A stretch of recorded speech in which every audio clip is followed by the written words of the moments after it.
ಬೆಳ್ತಂಗಡಿಯಲ್ಲಿ ಸ್ಕೂಟಿಯಲ್ಲಿ ಕಾಲೇಜಿಗೆ ತೆರಳುತ್ತಿದ್ದ 16 ವರ್ಷದ ಪ್ರಥಮ ಪಿಯುಸಿ ವಿದ್ಯಾರ್ಥಿನಿಯನ್ನ ಇಕೋ ಕಾರಿನಲ್ಲಿ ಬಂದು ಅಡ್ಡಕಟ್ಟಿದ ದುಷ್ಕರ್ಮಿಗಳ ತಂಡವೊಂದು ಸಿನಿಮೀಯ ಶೈಲಿಯಲ್ಲಿ ಅಪಹರಣಕ್ಕೆ ಯತ್ನಿಸಿದ ಆತಂಕಕಾರಿ ಘಟನೆಯೊಂದು ನಡೆದಿದೆ. ಆಕೆಯನ್ನ ಕಾರಿಗೆ ತಳ್ಳಿ ಅಪಹರಣ ಮಾಡಲು ಸಾಧ್ಯವಾಗದೇ ಇದ್ದಾಗ ಕೈಗೆ ಚೂರಿಯಿಂದ ಇರಿದು ಪರಾರಿಯಾಗಿದ್ದಾರೆ.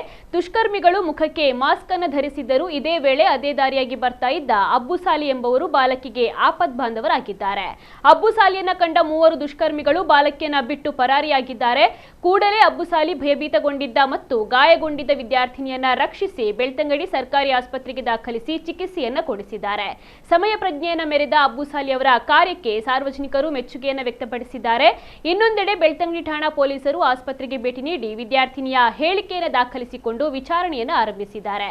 ಸಿಸಿಟಿವಿ ದೃಶ್ಯಾವಳಿಗಳನ್ನು ಪರಿಶೀಲಿಸಲಾಗ್ತಾ ಇದ್ದು ಇದು ಪೂರ್ವ ನಿಯೋಜಿತ ಕೃತ್ಯವೇ ಅಥವಾ ದರೋಡೆ ಉದ್ದೇಶವಿತ್ತೆ ಎಂಬ ಆಯಾಮದಲ್ಲೂ ಕೂಡ ತನಿಖೆ ನಡೀತಾ ಇದೆ.